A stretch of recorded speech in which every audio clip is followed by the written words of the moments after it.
तो हम 125 का प्राइम फैक्टर निकालेंगे।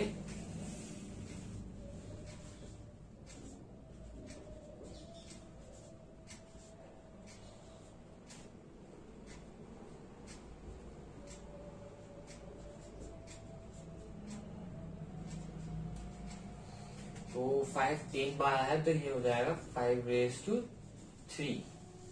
Whole raise to -1/3। तो यहाँ हम लगाएंगे log a⁻m whole raise to n is equal to a⁻m(n). तो यहाँ पे हो जाएगा 5⁻³ इंटू -1/3। तो यहाँ पे 3 से 3 कट जाएगा, यहाँ 1 आएगा, तो ये हो जाएगा 5⁻⁻1। अगर -1 को इंटू करेंगे तो -1 आएगा। अब यहाँ पे ये -1 आ रहा है, इसलिए हम एक और लॉ इसके अंदर लगाएंगे। तो वो होगा a⁻1 is equal to 1/a। तो ये लगाने के बाद होगा ये 1/5। इसका आंसर आएगा 1/5। तो थर्ड क्वेश्चन है सिंप्लीफाई, जो नीचे दिए हुए हैं हमें सिंप्लीफाई करना है। तो फर्स्ट है 2⁻2/3 इंटू 2⁻1/5। ये इनके बीच में जो ये डॉट का साइन है, इसे हम ये मैथमेटिक्स के अंदर इसे इंटू का साइन कहते हैं। अगर मैथमेटिक्स में आप कहीं पे इसे डॉट देख लो तो उसे इंटू का साइन होगा। तो मतलब हमें 2⁻2/3 को 2⁻1/5 से इंटू करना है। तो ये होगा 2/3। तो इसके अंदर लगेगा log a⁻m into a⁻n is equal to a⁻m+n। First law लगेगा इसके अंदर, तो ये हो जाएगा 2⁻2/3 + 1/n 5। तो अगर इसे प्लस करेंगे तो आएगा 15। 15 को अगर 3 से डिवाइड करेंगे तो आएगा 5, और 5 को अगर 2 से इंटू करेंगे तो आएगा 10। प्लस अगर हम 15 को 5 से डिवाइड करेंगे तो आएगा 3, और 3 को अगर 1 से इंटू करेंगे तो आएगा 3। तो ये आ जाएगा 2 रेज टू 13 अपॉन 15।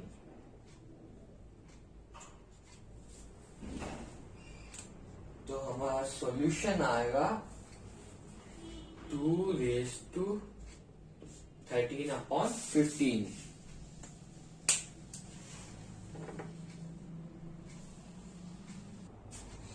तो इसका सेकंड है 1 upon 3 raise to 3 whole raise to 7। इसमें हमें कुछ भी प्राइम फैक्टराइजेशन नहीं करना है, क्योंकि ऑलरेडी दे रखा है लॉ के फॉर्म में। तो ये हो जाएगा a raise to m whole raise to n is equal to a raise to m n। तो ये हो जाएगा 1 अपॉन 3 रेज टू 3 इंटू 7। तो ये हो जाएगा 1 अपॉन 3 रेज टू 21। अब हमें इसे सिंप्लीफाई करना है, तो हम इसे माइनस की फॉर्म में डाल देंगे। जैसे ये फॉर्मूला, ये जो लॉ बना है अभी, ये बना है 1 upon a raise to m। तो ये था a raise to minus m के लॉ के का था, ये लॉ का था ये। तो हम ये बनाएंगे, पहले इसमें फॉर्मूला लगाएंगे 1 upon a raise to m is equal to a raise to minus m। हम इसे जैसे ये पहले ये था a raise to m is equal to 1 upon a raise to m। तो हम इसे उल्टा करके भी से इसका लॉ का इस्तेमाल कर सकते हैं, जिससे 1 upon a raise to m is equal to a raise to minus m। तो ये हो जाएगा 3 रेज टू माइनस 21। तो ये सेकंड का आंसर हो गया।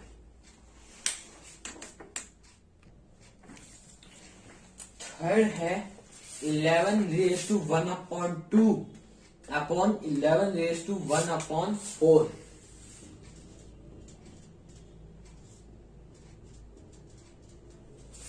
तो ये बन रहा है a raise to m upon a raise to n। तो ये हो जाएगा a raise to m minus n। वैसे तो ये था a raise to m divide by a raise to n, पर इसका मतलब भी यही है कि a raise to m divide by a raise to n। तो इस लॉग लगाने के बाद ये हो जाएगा 11 raise to 1 upon 2 minus 1 upon 4 is equal to 11 raise to 4। यहाँ माइनस करेंगे तो इसका कॉमन नीचे आ जाएगा 4। 4 को 2 से डिवाइड करेंगे तो 2 आएगा, और 2 को 1 से इंटू करेंगे तो 2 आएगा। माइनस 4 को 4 से डिवाइड करेंगे तो 1 आएगा, और 1 को 1 से इंटू करेंगे तो 1 आएगा। तो ये हो जाएगा 11 रेज टू 1 अपॉन 4। तो ये थर्ड का आंसर आएगा। तो फोर्थ है 7 raise to 1 upon 2 into 8 raise to 1 upon 2। तो ये हो जाएगा